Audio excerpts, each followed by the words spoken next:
Everyone, তোমাদের সবাইকে আমার নতুন একটা ছোট্ট ব্লগে ওয়েলকাম।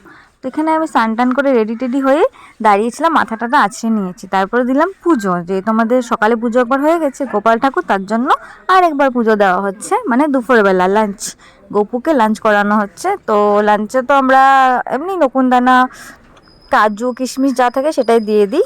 ওইভাবে তো রান্না টান্না করে দেওয়া হয় না, যেহেতু আমাদের আলাদা কোনো গ্যাস বা চুলো নেই, যেটা যাদের থাকে তারা দেয়। তো আমরা নর্মালি যেটা যেটা থাকে প্রসাদ সেটাই দিই। তো এখানে আমি পুজোটা দিয়ে নিচ্ছি। তো তারা সবার আগে আমি প্রদীপ আর ধূপকাঠি জ্বালিয়ে নিয়েছি। তারপর ঠাকুরেরকে যেহেতু সব ধোয়াই ছিল, থালা বাসন ধুয়ে টুয়ে সব জায়গায় রাখা, জল দিয়ে রাখা থাকে। গপুকে জল দিয়ে রাখতে হয়, কারণ তার জল খেতে ইচ্ছে করে, সে তো বলতে পারবে না, তার জন্য তাকে আমরা জল দিয়েই রাখি।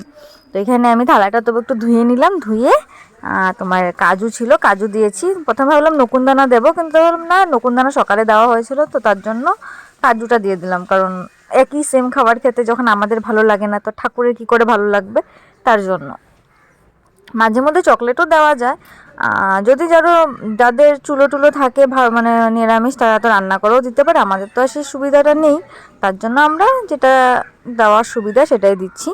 তো এখানে আমি পুজোটা করে নিলাম সুন্দর করে, মানে পুজো অলরেডি সকালে সুন্দর করে হয়ে গেছে, আমি জাস্ট খাবারটাই দিলাম এখন। তো যাই হোক, ওইটাই করে নিচ্ছি। তো দেখ আমি